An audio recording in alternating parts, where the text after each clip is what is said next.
सर्वसामान्यांच्या हक्काचा आवाज जागर जनस्थान। नाशिक जिल्ह्यासह संपूर्ण महाराष्ट्रात मागील 2 महिन्यांपासून सुरू असलेल्या या पावसामुळे द्राक्ष बागे संकटात सापडल्या।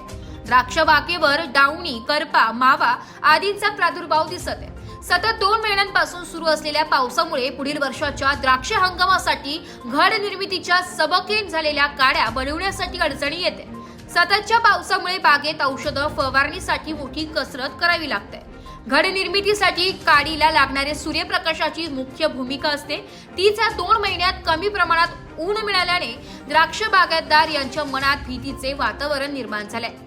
जागर जनस्थानकरिता आसिफ पठाण, लासलगाव। नाशिक जिल्हा हा प्रामुख्याने द्राक्ष शेतीचा जिल्हा म्हणून ओळखला जातो।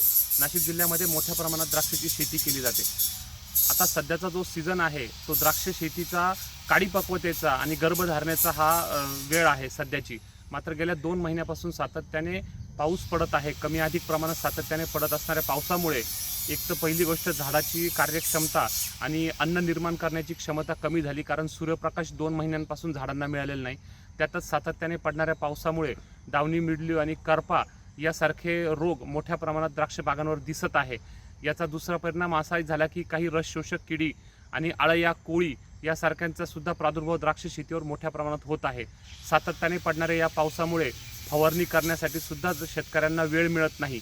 अशा परिस्थितीमध्ये पुढच्या वर्षी जो माल येणार आहे द्राक्षाचा, त्याची गर्भधारणा आत्ता होण्याचा हा पिरियड असल्यामुळे तो होईल की नाही किंवा पुढच्या वर्षी द्राक्ष शेती यशस्वी होईल की नाही हा खरा शेतकऱ्यांसमोरचा प्रश्न आहे। अजून काही दिवस जर सातत्याने या स्वरूपाचा पाऊस पडत राहिला तर मात्र द्राक्ष उत्पादकांचं मोठ्या प्रमाणात नुकसान होईल यात शंका नाही।